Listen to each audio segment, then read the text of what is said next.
Hey friends, Ash here. Welcome back to Gents. Hope that you're doing well. It is time for another This Week in Fragrance, going over some of the hottest new releases that are going to be coming out really soon. And today, we've got a new Creed fragrance, a new Creed fragrance for men, a new Valentino Born in Roma, a new Chanel, and also just kind of a random Karl Lagerfeld. I didn't really say that one with enough excitement. A new Karl Lagerfeld! Everyone is pumped for a new Karl Lagerfeld fragrance. Ooh, Karl.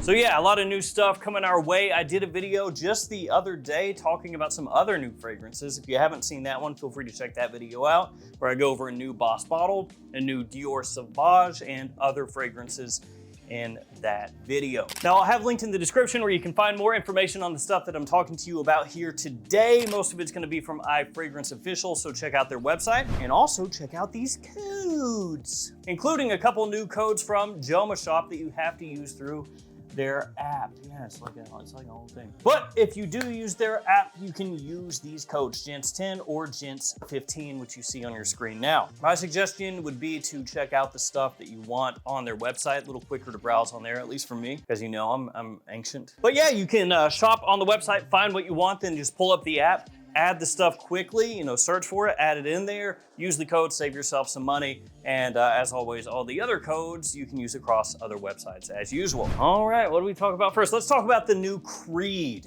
It's always a pretty big deal when Creed releases a new men's fragrance, kind of like, Parfums de Marly. Anytime they release a new men's fragrance, people get pretty excited. But Creed releases things not quite so often, at least compared to most other big niche houses. So for them, it gets even more attention. And this is one that kind of just popped out of nowhere, really. It actually, I don't think has been officially announced yet. This is one of those deals where the information leaked out and then it was like, oh, yeah, that's true.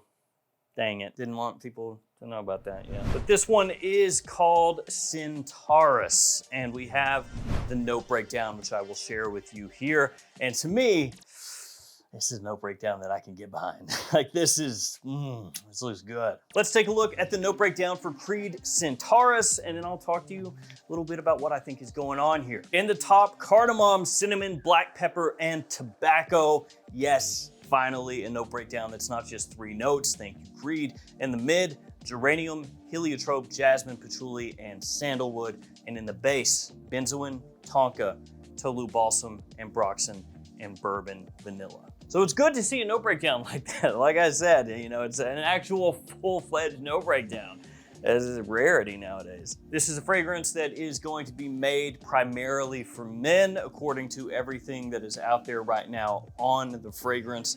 And looking at that note breakdown, it looks like something new for the House of Creed. And also, it looks like something that's kind of following some trends right now. And I don't say that in a bad way. I don't mean that as a negative thing. But when you look at the note breakdown and you see the bourbon vanilla, you see the cardamom, cinnamon, tobacco kind of combination, the tonka bean in there, it does come across a little bit like Creed taking a look at, I don't know, fragrances like Angel Share or Altair and things like that have come out in the niche realm, and them going, we don't really have anything that's kind of in that wheelhouse, really. Because when you think about Creed for men, you think Aventus, of course, Absolute Aventus. That's not in that style. Then you think of things like Millesime Imperial, Virgin Island Water, Green Irish Tweed, stuff like that, or Rolfa. Even fragrances like Royal Oud that you would think of more as maybe a fall wintertime type scent. It's not this type of scent.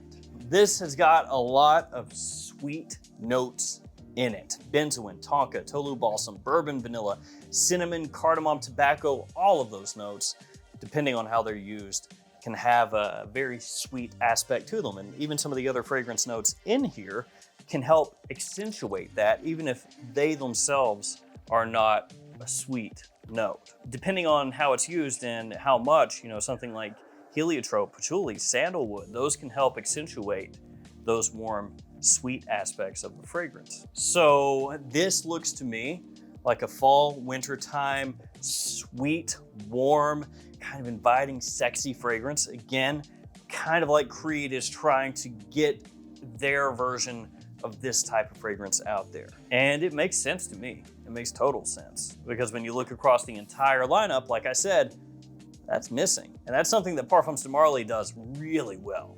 Yeah, I mean, PDM has got a lot of that. So if you view the top fragrance brands in the men's niche realm, we're just talking about in terms of sales here, as PDM and Creed, PDM has got that locked down, and Creed is like, hey, we gotta kind of make some inroads there.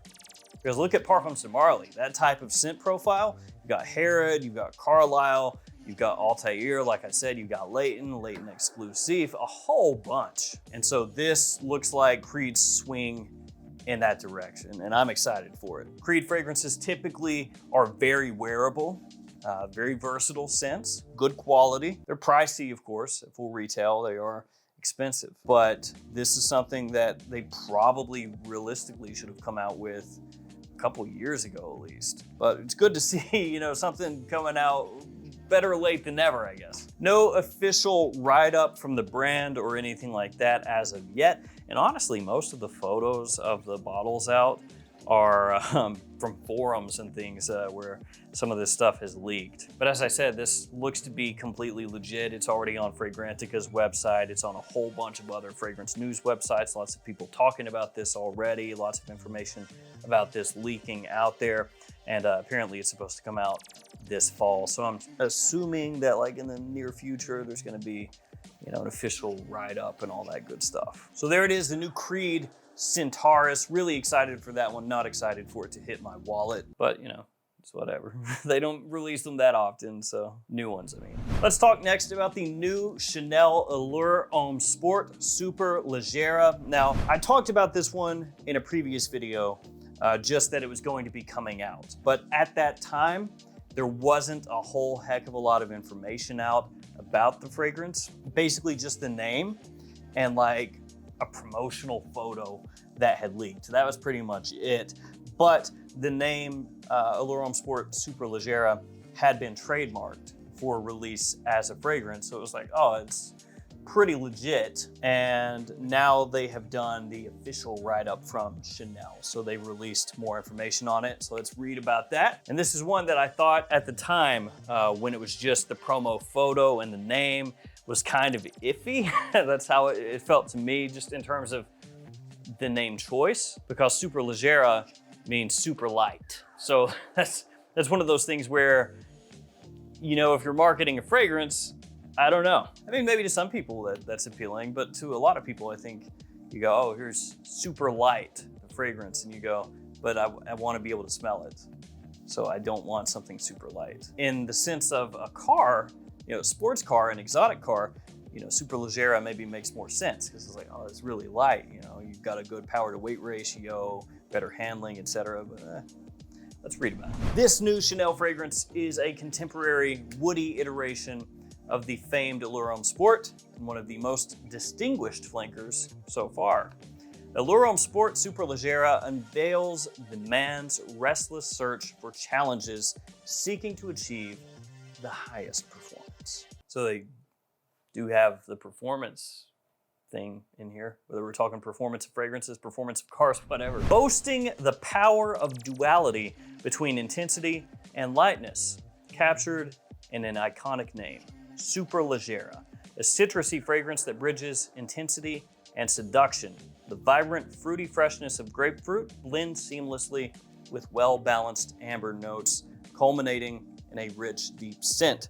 The intensity of white musk adds a distinguished quality to the fragrance. That is such a boring note breakdown. I was harping on the Creed. Oh, thank you for the nice note breakdown.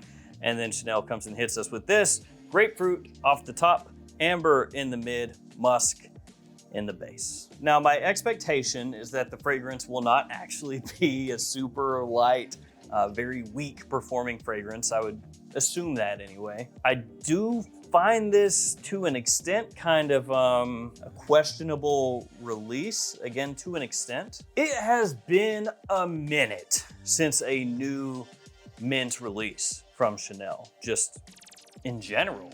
The last one was Bleu de Chanel Parfum, and that came out back in 2018. So it's been 6 years since Chanel has come out with a fragrance specifically marketed toward men. There have been other fragrances, of course, that they've come out with in that time frame, but those have been marketed as unisex releases or towards ladies. And I'm not counting the Bleu de Chanel All Over spray that came out in 2021. That's not really like a true new release. And then if we're talking about Allure, the Allure line, there hasn't been a new one since 2014, a decade. And that one was actually just kind of a re-release of Edition Blanche. So if you don't count that one, the last new one was in 2012, which was Eau Extreme. So it's been 12 years since the last real release, new release in the Allure line, over a decade, and 6 years since their last real men's release, Bleu de Chanel Parfum. And they decided, we really need to finally come out with something. What if we did a new Allure Homme Sport, called it Super Light, gave it 3 notes, and made that our big return? Just like, what? Dior came out with Sauvage Elixir, and they have a new Sauvage coming out, which I don't know about that. We'll see. But you know, the ride up on it, I'm kind of scratching my head a little bit. And then Yves Saint Laurent's come out with Myself Le Parfum, a whole bunch of live fragrances and everything. You know, Versace coming out with a new Eros Energy. There's a lot of stuff going on, a lot of fragrances being released, some taken off in a pretty big way. And Chanel's been waiting back, which, hey, it's Chanel. They can do whatever they want. And I will say that generally, when Chanel releases something, it's worth releasing, right? Not always, of course, but they do have a little more of a handle on what they're releasing compared to some other brands who sometimes will just pump stuff out, and maybe they do get a hit sometimes, but other times it's not so great. Chanel usually, but this just does come across like a little bit, I don't know, questionable, as I said. All I'm saying is you would think after over a decade of nothing in the Allure line and 6 years, nothing in the Bleu de Chanel line, that they'd either come with something massive or a new line or something like that. You know, they would come full force, and instead they're just kind of like, bleh. Or do you like weak citrusy fragrances? Here you go. Now, truthfully, there's not much to go on here, right? Superleggera, like I said, means super light, but then they also say in here that it has, you know, intensity, seduction, and all this other stuff. A duality between intensity and lightness is what it says. So with that and the note breakdown being as simplistic as it is, we're just obviously, like always, gonna have to wait. I think my main issue with this is that where it's been so long, for people that are really big fans of Chanel who have been waiting, this is gonna have to just be one of the most killer summertime fragrances for that wait to feel worthwhile. Because if you're a massive fan of the Allure line, you've had nothing new in 12 years. And I was like, yeah, oh, grapefruit and musk. Yeah, awesome. I'm sure it'll be good. And truthfully, this could be one of those deals where if it is just an absolutely stunning summertime fragrance, then at that point, who cares? Who cares? It took 12 years, we got something new, and it's fantastic. But if it comes out and it's forgettable, or it's just kind of bland or anything like that, then a lot of people are gonna be scratching their heads thinking, why take that long in between? And then that's what you come with. And it does say that it's a limited edition as well. So let's talk really quickly about the new Lagerfeld, then we'll move on to the Valentino Born in Roma new release. So the new Lagerfeld is called Carl Iconic Pour Homme, and the bottle is doing a nice Paco Rabanne kind of a cosplay, and it's basically just a little Karl Lagerfeld. It's like they looked at Phantom and they were like, hey, that's cool. What if we did that, but instead we made it Karl Lagerfeld instead of a robot, and then just make an atomizer sticking out the top of his head. That'd be sweet. And then they did. One thing to know about Karl Lagerfeld fragrances, they are almost always very affordable once they hit discounters. And by that, I mean like $20 around about. So if for no other reason, that's why you should know about this one, because it could pop up at Joma Shop or Fragrance Buy or something like that. And it may be one of those things you want to toss into your cart and see how it is. Because there are actually a good amount of Lagerfeld fragrances that at that discounted rate, really good. Like actually fantastic for that price point. Note breakdown, super duper simple on this. Geranium, coconut, palm wood, and tonka bean. And I'm sure a lot of you hearing that very simple note breakdown are thinking the same thing that I'm thinking, which is Le Beau. Jean Paul Gaultier Le Beau, Le Beau Le Parfum. Both of those make use of coconut and tonka. A pretty good amount of each one. Don't believe either of those fragrances, though, the two Le Beaus have geranium, but still yet, if coconut and tonka is used in a similar way, then, there's that outside possibility that this could be kind of a cheaper alternative to Le Beau in a way. Because obviously it's not going to smell the exact same as Le Beau or anything like that. But if it's decently close or, kind of like a twist, like a cheapy twist on Le Beau, then that could be interesting to a lot of people once it hits discounters. So Karl, iconic, keep your eyes open for that. I will certainly not be buying it at full retail, but hey, once that hits discounters, I'll pick it up and see how it is. All right, last but not least, the new Born in Roma from Valentino. This is Born in Roma, the Gold. Yes, the Gold. Technically, as it shows on the website, the full name is Valentino Born in Roma, the Gold Uomo. And it also says that this is a limited edition. So if you're interested in this, maybe put a little more emphasis on scooping it up. Limited editions in fragrances are really tricky because sometimes a limited edition will be available for a while. It'll be there for 2, 3, 4 years where you can pick that thing up.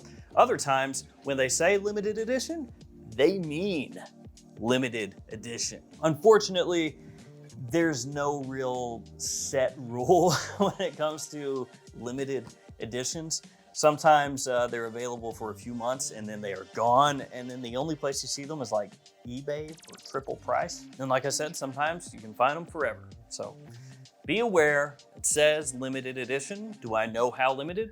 I don't know, but that's what it says. Introducing Born in Roma, the Gold Uomo, the limited edition, once again, fragrance from Valentino. The new fragrance draws inspiration from the sun-drenched city of Rome in summer. The signature DNA of the original Born in Roma Uomo EDP is reimagined in glistening gold with a blend of warm spices with undertones of cozy, ambery vanilla, and a flaming note of Virginia cedar. Flaming, does that mean smoky?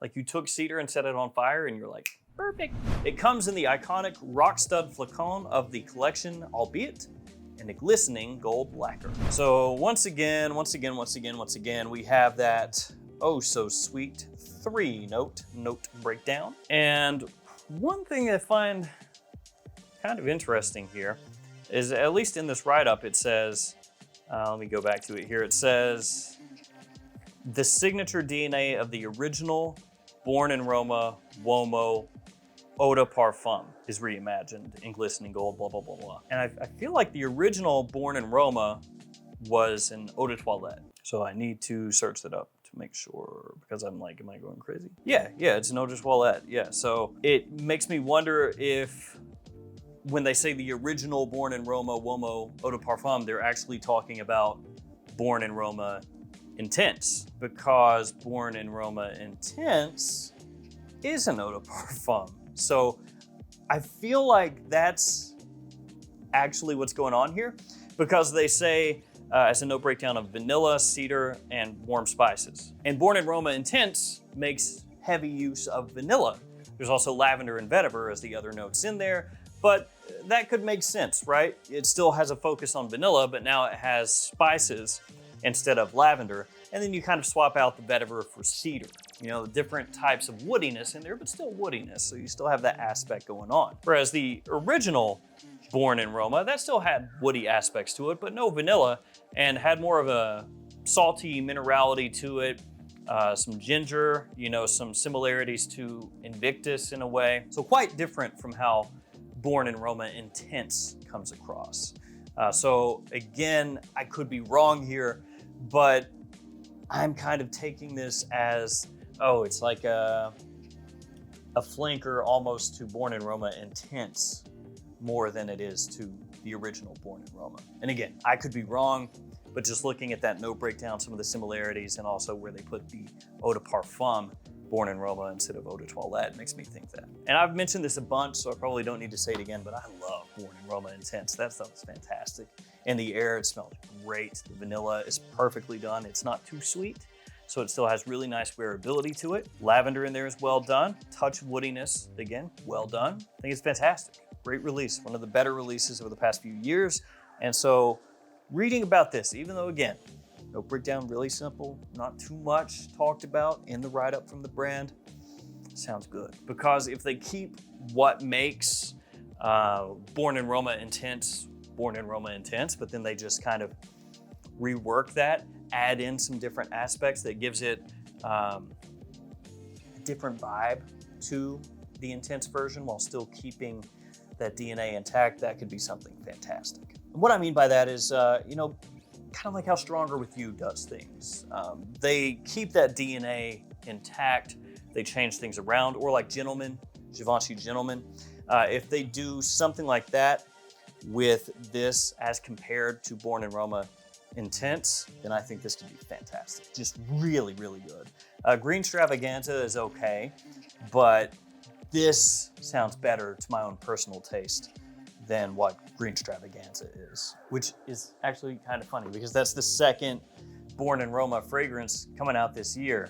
Yeah. So actually, I talked about this on the last video that I did, the last This Week in Fragrance, with Boss Bottled. They've already come out with Triumph Elixir. Now they've got Absolute coming out. So 2 Boss Bottled flankers, same year. Same thing with Born in Roma. Green Stravaganza and now the Gold Uomo. Only apparently this one is limited and Green Stravaganza is not. So there we go. A new Born in Roma, the Gold Uomo. That one, very, very, very much looking forward to. Part of me hates to say it, but honestly, like I'm looking forward more to this Born in Roma than I am the new Sauvage or that new Allure, just based off the little bits of information that we have so far. That being said, it's entirely possible they all come out and that's the worst one. And you know, you never know. There have been times that I've been super hyped for a fragrance, then it comes out and I've been let down, and vice versa. There have been times I've thought something is gonna be awful and then it's absolutely amazing. So that's why it's very important, as always, to get your own nose on these fragrances when they come out. You know, sample them, go into a store, or if you can get like a little sample spray, something like that. It's always the best way to go. So that'll do it for me, guys. Let me know of these upcoming fragrances which you are looking forward to the most. Ooh, actually that Creed, yeah, forgot about that. The Creed or the Valentino? Factor in the price difference? Oh, yeah, we'll see. Thank you guys for hanging with me. Stay safe out there. I'll see you tomorrow with another fragrance video. See you guys later. Yeah.